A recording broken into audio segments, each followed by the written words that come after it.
coming to you from my grandmother's trailer here in beautiful sunny Oceanside, California. And I have been living out of my van right over there for the last 6 weeks or so. And I have been doing some work on my grandma's trailer so that when she comes back soon, I can enjoy what she has here. So tomorrow I'm going to be taking off. I'm going to be heading to Julian, California tomorrow. It's a little mountain town here about an hour and a half east of San Diego, and they're known for their apples, and they're supposed to have some really great apple pie. And then I think I'm going to be heading out to the Salton Sea to check that out and check out Bombay Beach. I know it's not much of a beach. It's like an old ghost town now, but that might be pretty cool. So that's the plan, and tomorrow morning I am out of here. All right, Grandma. We'll see you next time. Let's go to Julian and get some apple pie.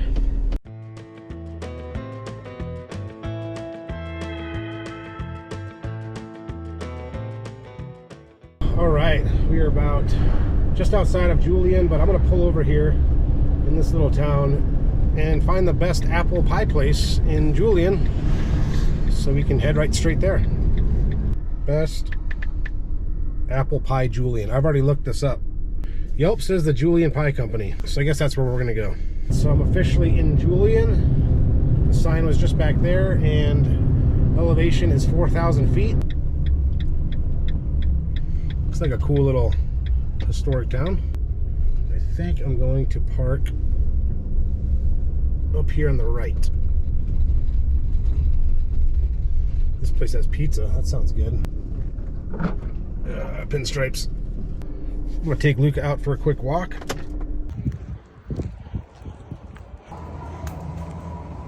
Excuse me, we can have a 75 cent. I don't have any change on me, sorry. Okay.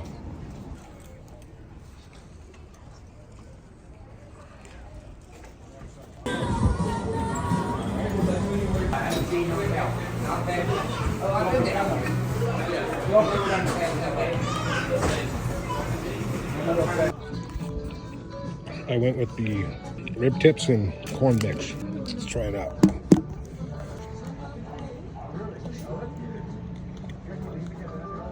Not bad.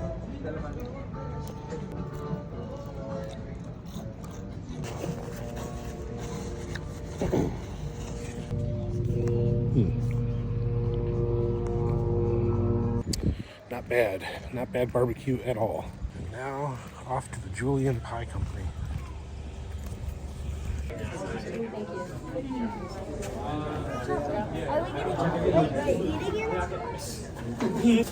Hi. Can I get a slice of pie? Can you also get that with ice cream?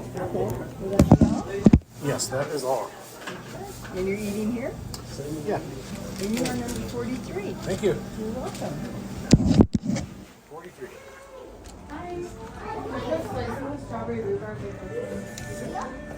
Yes, 43. I'm just gonna take the plate if that's okay. Yes, 44. Yeah, that's fine.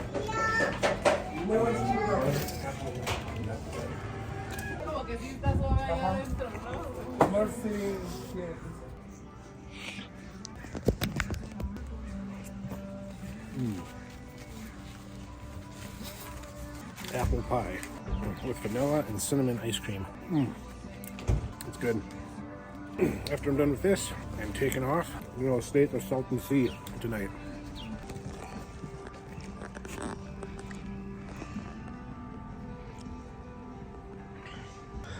It's good. It's good. Have you tried it yet? Nope. It's really good.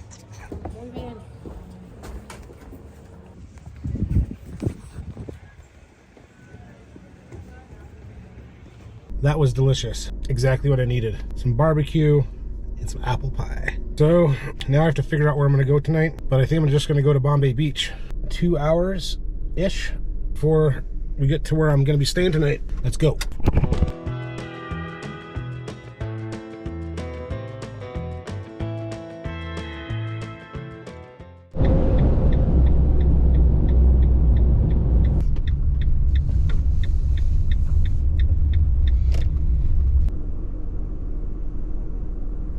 Was I recording? Yes, I was. This is also the lowest elevated town, city in the country at like, I think it's 233 feet below sea level. And there's this cool little airplane art piece someone built. Right over here, it's the Bombay Beach Drive-In. It's like a little museum now. Maybe we'll go check that out tomorrow. There's a bunch of old cars there to kind of replicate an old drive-in theater. But I'm pretty sure the spot we're gonna stay at tonight is straight ahead, past the stop sign, up and over this hill.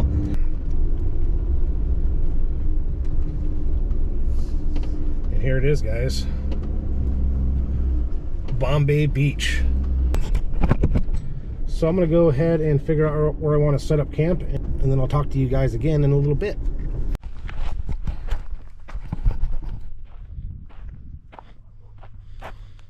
This is the camp spot for the night. It's kind of away from where the other people are camping, but I took the spot right next to these pyramids right here.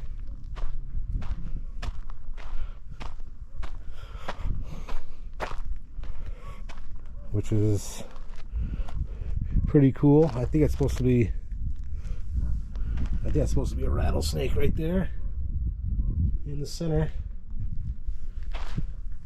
There's some posters in here. People can only meet you as deeply as they've met themselves. Huh.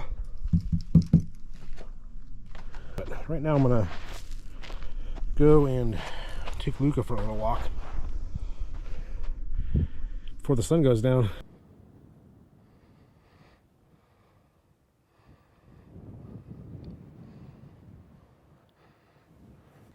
Good afternoon. It's the next day, and I decided to stay here for one more night because why not? This was our camp for the night, and it's a little breezy today, so some things have gotten blown around, but I'm going to take Luca for a walk here in a moment and take you guys with me, and we're going to go and explore some of the art sculptures that they have here around Bombay Beach. I had the pleasure of talking to a local lady down by the water this morning who says that she has generations of family that grew up around in this area, and up until maybe the 1970s or so, this whole area right here we're walking on was covered in water. You can see over there, there's a little bridge, and the water actually went up to there. It was lined with restaurants and hotels, and people were fishing right off of the edge over there, catching tilapia and all sorts of fish apparently. And now there's no fish, they're all dead. So yeah, you know, back in the 1950s and 60s, this was a really popular tourist destination actually. Families would come here to vacation and go swimming in the Salton Sea, but because of the rapid decline of the water level, the sea is super salty now. But apparently it's still, she said, it's still probably like 100 feet deep in the middle. And it's gonna be hard to see from camera, but it is still a massive sea. This is something someone built. You can climb up there and have a relaxing time on this platform. Here is a suspended boulder. It's a pretty big boulder. If it happened to fall, that would hurt. But up here is something they call the Metro. I guess it's like a party place or something. I think they dug this out by hand. And apparently they have rave parties in there or something. Let's go walk around and check it out. All right, so this is the entrance to the Metro. Go in the Metro.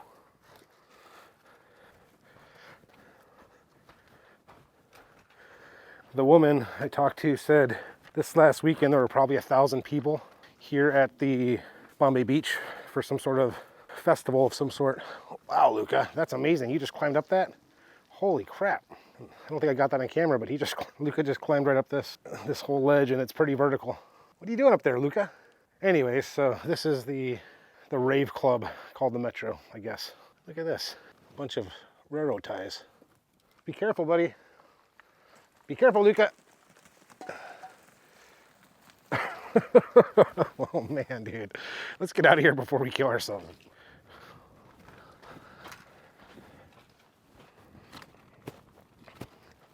There's a creepy dude in here with a duck. So apparently the water line, the water level, used to come up right up to where this lemonade stand is here on the left. So anyways, apparently the water line of the sea used to come up to about here back in 1950, 1960, possibly even up till 1980s. And in 1980 is when people started evacuating this area. Businesses started shutting down and people started leaving. Yeah, because it just wasn't a happening place anymore with all the water drying up. This way. So if we walk straight here, we have some sort of solar power generated something. It says lithium, LI, funded by Inflation Reduction Act, powered by Control Terminal Resources. I'm not sure that anything here is actually functional.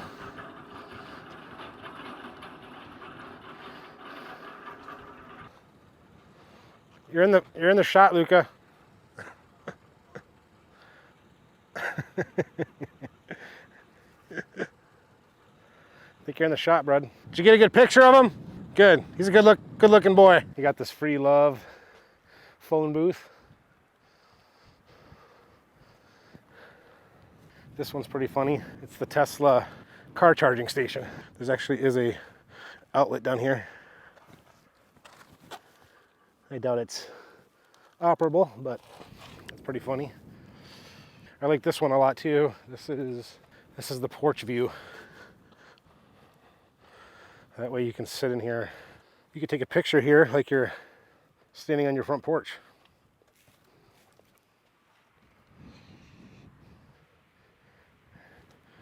And you have a doorway you can walk through.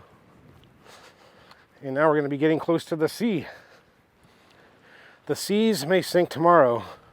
The ocean will remain. Not sure what that means, but so this is the shoreline, guys. It gets kind of muddy up here. And it goes out. I mean, I can't even see the other side. I can see some little mountains, but I can't even see the other side in this direction. But last night, there were a bunch of people standing out over here. There were a bunch of cars down here and a bunch of people with video cameras. And there were two people on a canoe out here next to this swing. And they actually lit that whole swing on fire. This is the big concrete star they tell you to look for when you come into the area. Luca, come here. Come. What's that? What'd you say? I'm going to move a beehive. You're going to move one? Yeah, if you want to check it out. What do you mean? Beehive in this trailer down here. Oh, is there? Yeah, we got in it yesterday. You guys are beekeepers or what? All of a sudden, Just transported him to a real beekeeper, but we're like rookies getting into it. yeah. I don't know. Do I have anything to be worried about or what? Are you allergic? I don't know. You got to keep a distance, and that's all. Someone's living in there? Yeah, their name Boots. This lady we know. She didn't know? She knew, Oh. But it needed to go. she couldn't find anyone to deal with it. So you guys are just doing it out of kindness of your heart. I'll come stand back. I don't have zoom on this thing. Well, I guess there's a beehive in this camper. So where's the hive at? Yeah. So it's not inside, it's in an outdoor compartment? Oh, okay. Got bees, huh? You don't hear that too often. Usually it's like got ants or something, you know, or roaches or... Yeah, let me take him off leash. He's super friendly. Come here. He won't hurt no one. You got gloves on or what? Did you get stung? Oh, yeah. Holy cow. You guys should have went and got like a hazmat suit or whatever. Yeah. And I didn't realize it till 9 o'clock last night. I mean, apparently, you know, as long as you don't like piss them off too much, they're not going to really supposed to sting you. But how many bees do you think are in there? Hundreds? Oh, hundreds, yeah. Wow. Maybe 1,000. I'm just passing through this. I stayed here last night. I'm going to stay here tonight and Careful, man. take off tomorrow. Really? Well, I mean, I think you're taking off tomorrow, and all of a sudden you're Oh, I gotcha. Oh, I'm in a van traveling around. That's what I hear, though. A lot of people just end up staying here. So there's, like I said, there's only a couple on there. You could probably blow them off, or they'll start to like. There you go. Man, it's Oh, there's like I that said, just soft squeeze. Man. It's just honey in the cone, brother. Cool, man. Give it, like I said, man. Gonna taste it. He's on video or something. Like I said, the wax part doesn't taste great. It's dry, but the honey's on the inside. You gotta squeeze it out. Holy cow. Right? I think it tastes like a wildflower honey. Because I've had clover, wildflower. Yeah, it's honey. definitely not like store-bought tasting honey. You should be able to, like, put them even.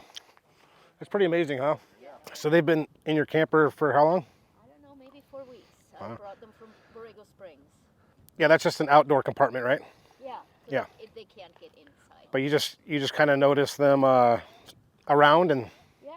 I mean, I knew I had them. Mhm. I contacted beekeepers around Borrego Springs, and I could not find anyone, and so I had to move on, and I came here and just asked around, and These guys were like, "Yeah, we'll do it." heroes, yeah. So, Yeah, that's really nice of them. So, right on, guys.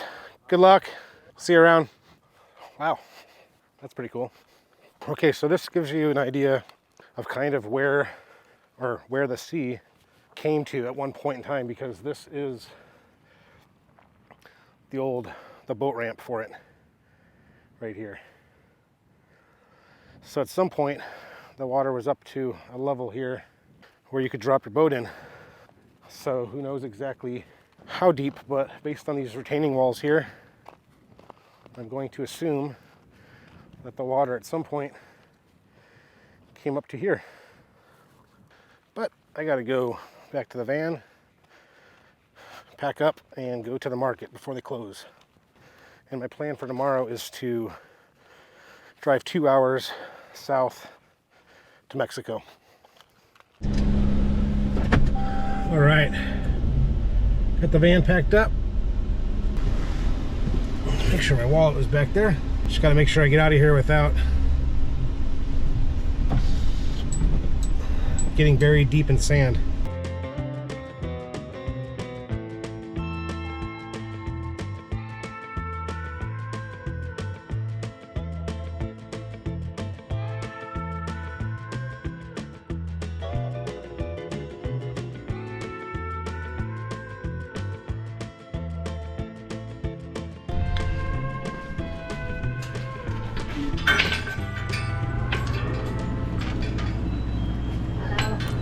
Hi, how are you?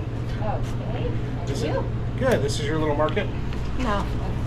I just work here. Oh, you do? Yeah. Well, still, that's cool. Yeah. Thank you, sir. You love them.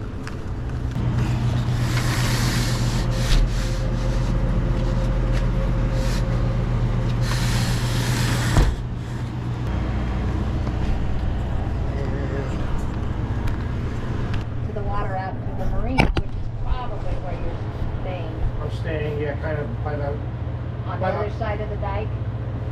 yeah, kind of like where it looks like it was an old like boat ramp or something. Yeah. Yeah. Okay, yeah, that's the marina. And all of that was marina, and there was 2 bars out there. Oh wow. And then there was a bar on one of the corners here, and there was actually 5 bars when we first bought the property, our property. Yeah. And by the time we moved in, we built our house and stuff. By the time we moved in, the water had come up and taken out the marina to the point where they sold it to somebody else, and the somebody else let it go downhill. And then Imperial County came out and bought the whole thing up and just cleaned it all off. So you're saying the water, Water came up to the dike. it rose too high? Yeah, Oh. yeah, it rose up to the dike and Oh. almost drowned it out the whole town. That's why they put the dike up. Wow. And it was hopping until, and then that happened about the same time that Mrs. Boxer and Mrs. Feinstein decided to be so sweet and closed down the whole desert down that direction. Oh yeah. So you can't go out and ride around on your bikes anymore, motorcycles. So it kind of Wow. went down from there, and then the art people found it and said, okay. Yeah, right. So, So the water rose too high and flooded the town, mhm. but then after that it started receding again. Okay, what caused it to recede is about 10 years ago, Oh, the just- county, that Imperial Water District, that bought up the marina, they came in and said, we're going to sell our excess water to San Diego. So they lined the canal. Now the canal is what broke loose originally and made the Salton Sea. Okay, and the reason it's salty is because it has a salt mine underneath the water. Yeah, because it was an accident, the Salt Sea, Yeah, right? yeah. Because that canal broke, and it took them a while to fix it. So anyway, it was all dirt Yeah. until 10 years ago, and Imperial County came in and lined the canal. Okay. And it would leach the water down into the Salton Sea, so it would keep it fresh and keep it up. Right, right, And when right. they lined it with cement, so no water from there gets down here anymore. And that's what's making it recede. There's no fresh water going into Yeah. the sea anymore. Right, right. So that's the story. Well, thank you for that. Like, In a nutshell. I was reading, it was like, they said, like, you know, it was really popping back in like the 50s and 60s. And then in 1980 is kind of when people started leaving. Mm-hmm. Is Yeah, that- well, we had bought the property in '67 and Oh. we moved in '81. So, So, yeah. but up until Yeah, up until the '80s. Yeah. up until the 80s, Yeah. is that do you That's know- when it got big, a really heavy rain, and the water Oh, got that's, up to the I got you. dike. Oh, that's what happened. Yeah. And it just it just destroyed everything. Yeah. Oh, Yeah. all the businesses. Yeah. Took out 3 of the 5 bars, and one of the bars had already closed down way earlier. So then there was only 4, and so it took out all but Ski Inn, because the Ski Inn's up here and they were all Right. down there. Very interesting, yeah. It's got a lot, like I said, that was the story in a nutshell. Now if you want to Yeah, right. it's like I'm sure, yeah. There's no way the wind did this.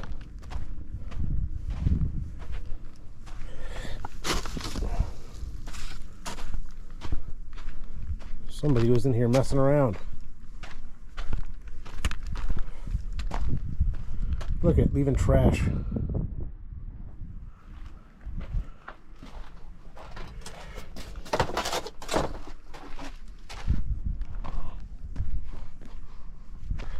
Look at trash. There's those cars that were over here.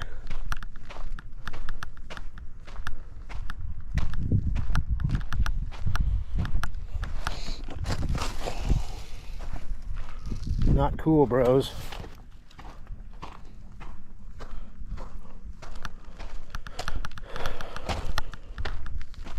Just leaving trash all around.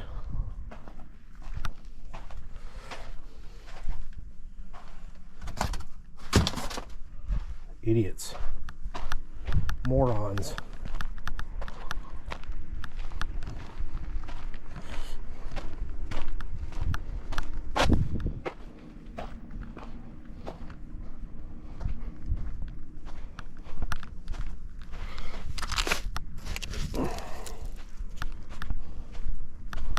Well, guys, I just realized that my microphone wasn't turned on, so likely didn't capture any of the audio. But basically what I was just doing was cleaning up the mess that people left here when I was gone. And this is camp for the rest of the night. The next video will likely pick up from where I'm leaving off here. Thank you for watching, and we'll see you on the next one.